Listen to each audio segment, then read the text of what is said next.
पर्व उत्सव की महानता को भूले नहीं।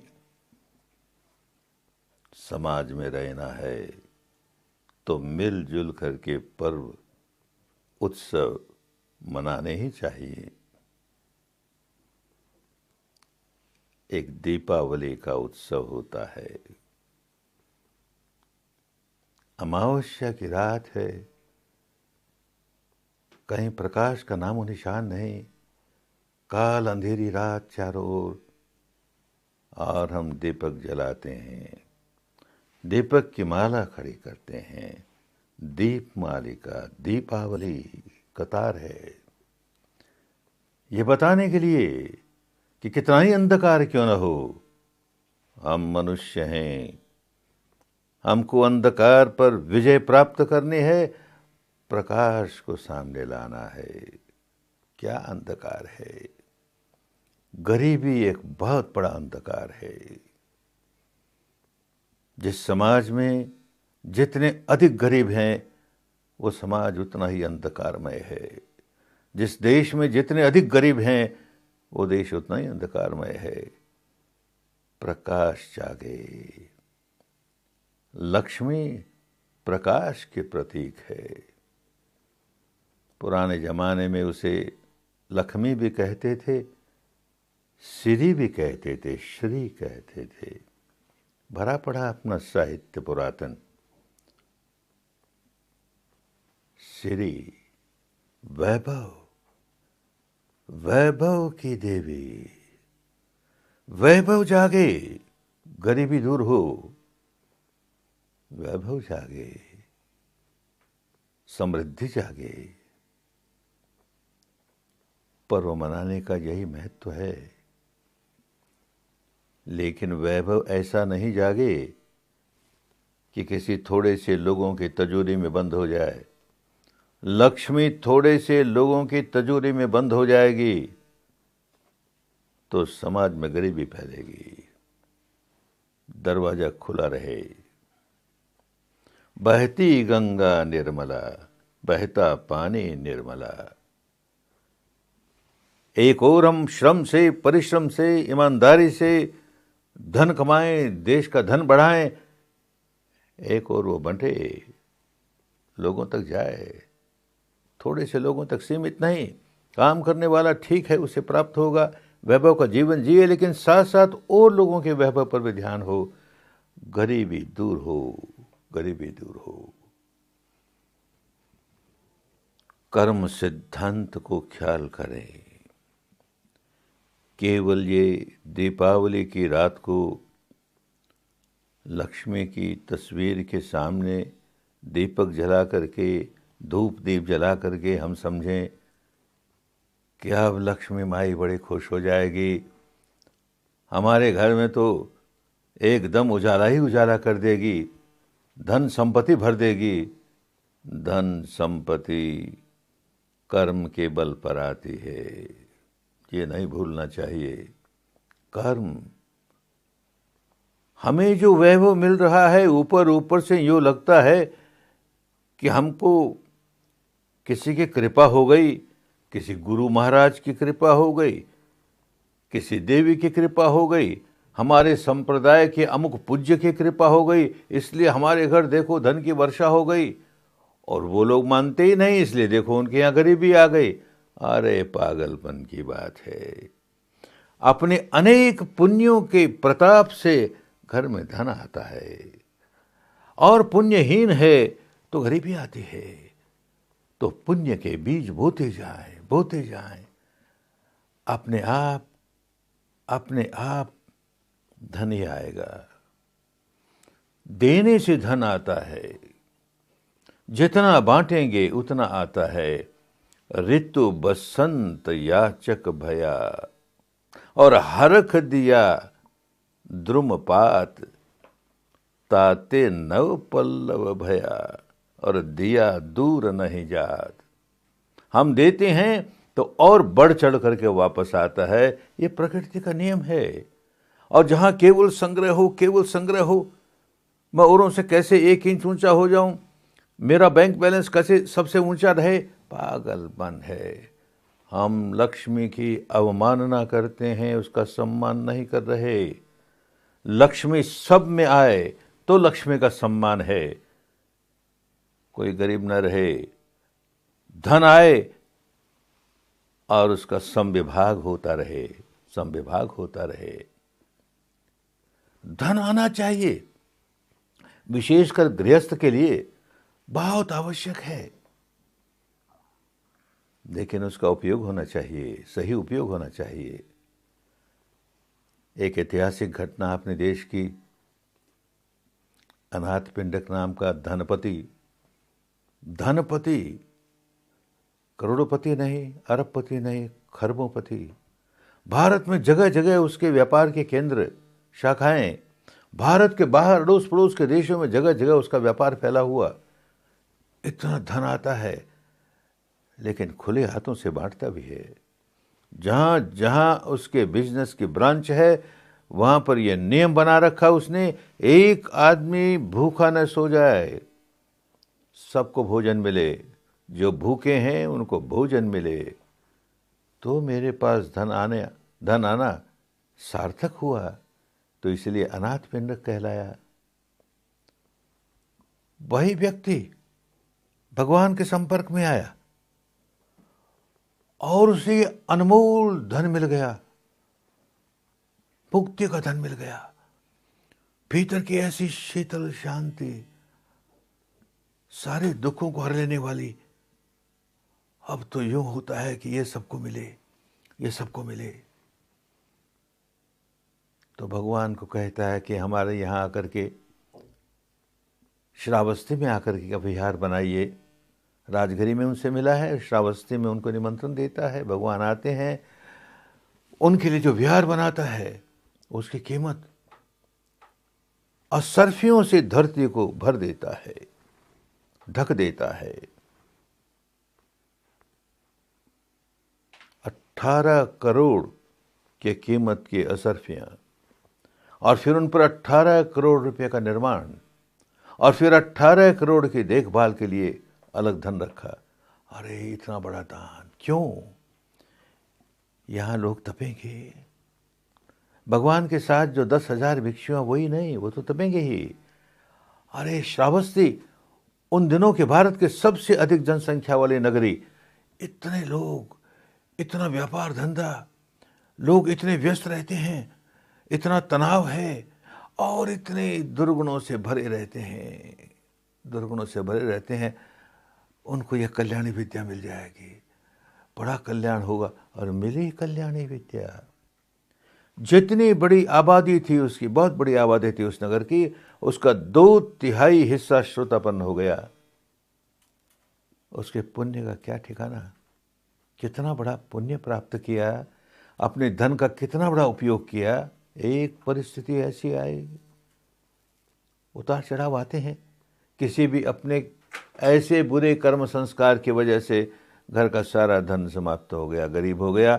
लेकिन खाली हाथ नहीं जाता। जब जब आश्रम में जाता है, भगवान के विहार में जाता है, और कुछ नहीं तो अपने यहाँ की 2 उपजाऊ मुट्ठी भर भर करके वहाँ के किसी पेड़ की जड़ में डालता है। ये पेड़ फले फूले और इस पेड़ की छाया में कोई तपे, मुक्ति प्राप्त करे, चेतना है।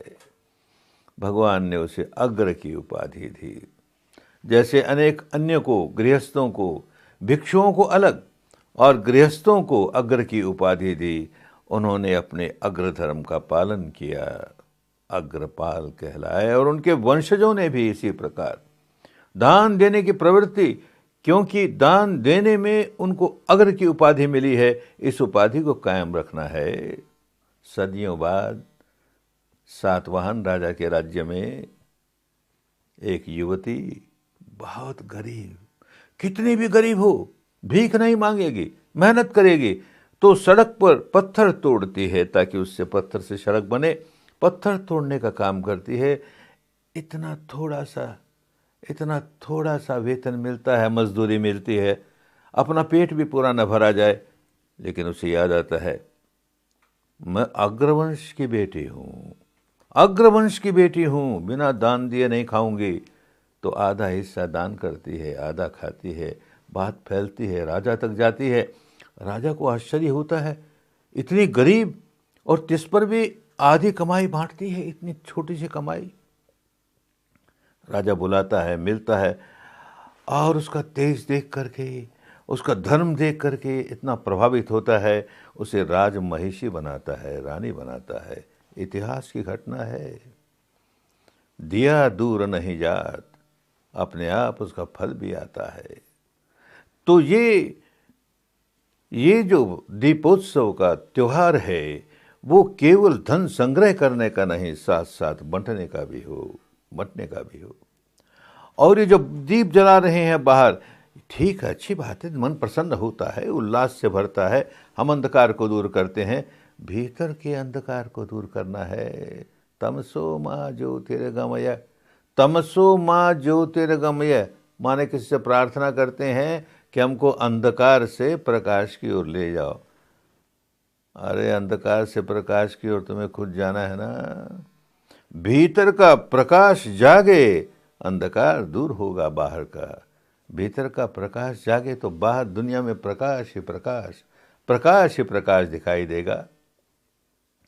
जिसने मन का दीप जलाया, जिसने मन का दीप जलाया, उसने जग को उजला पाया। उसके लिए सारा दुनिया उजाले से भर गई।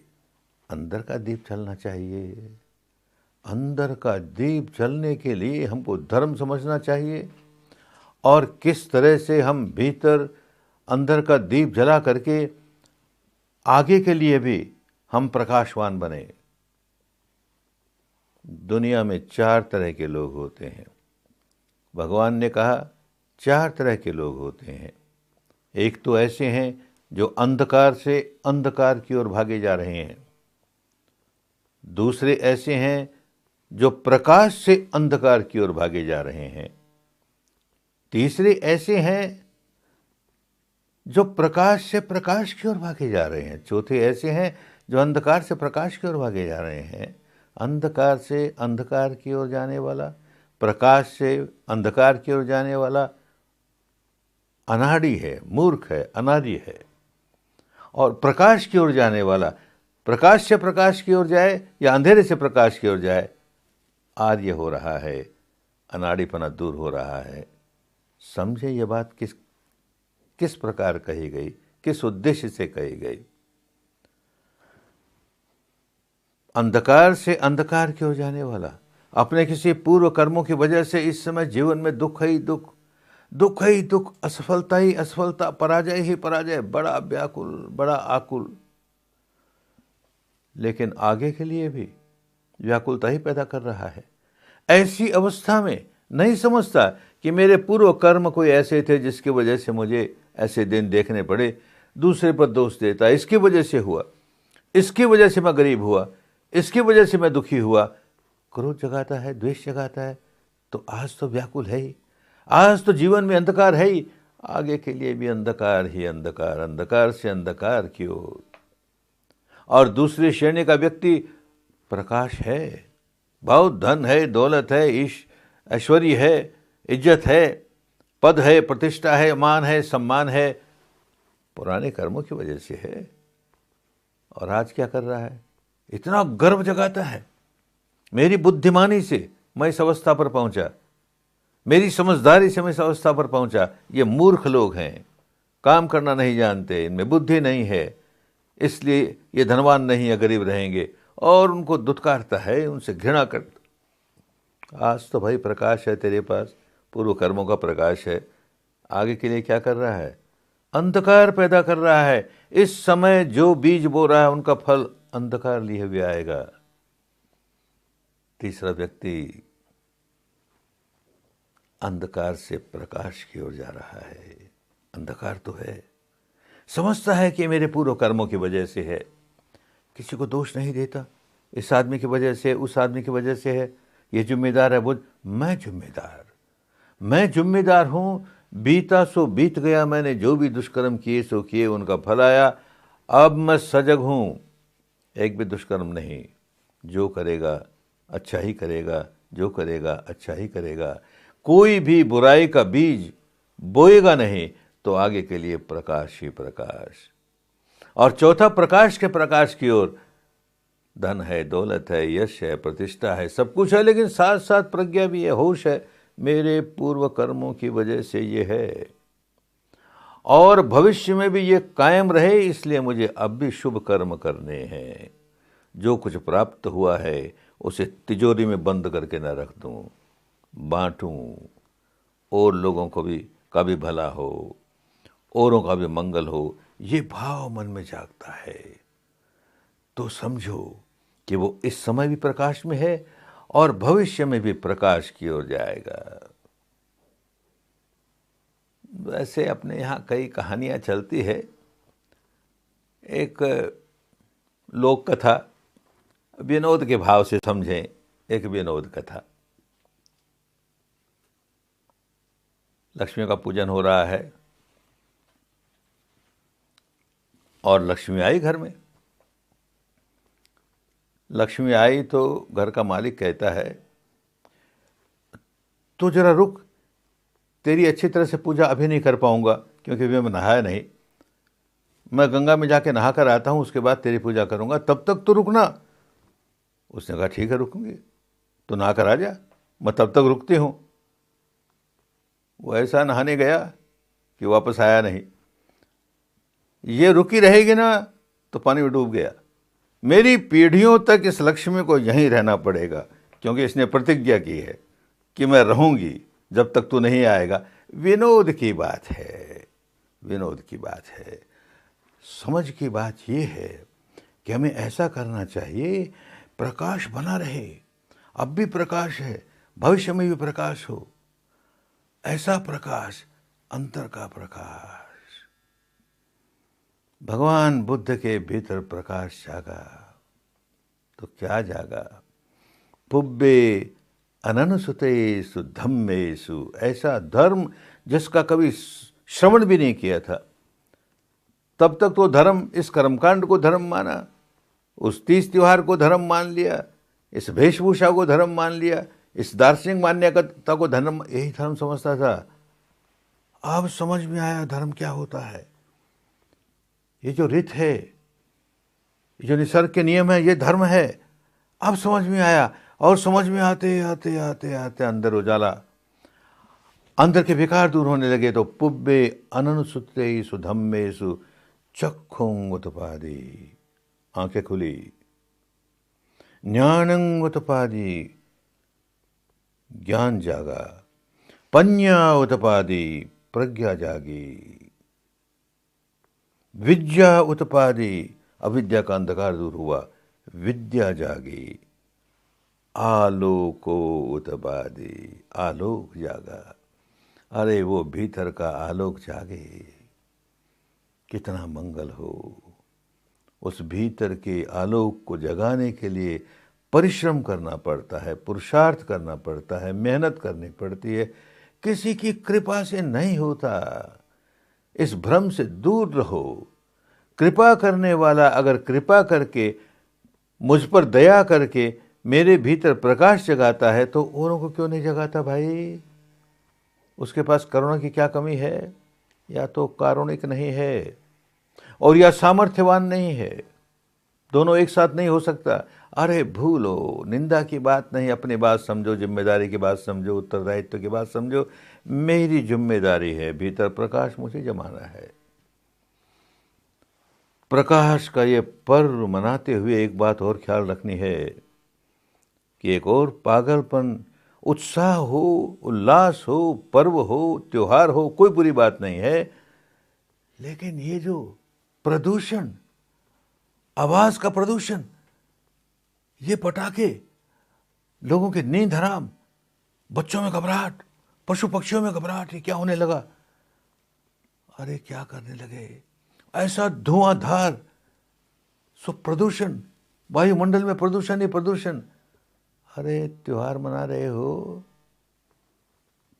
कि लोगों को दुख देने का काम कर रहे हो?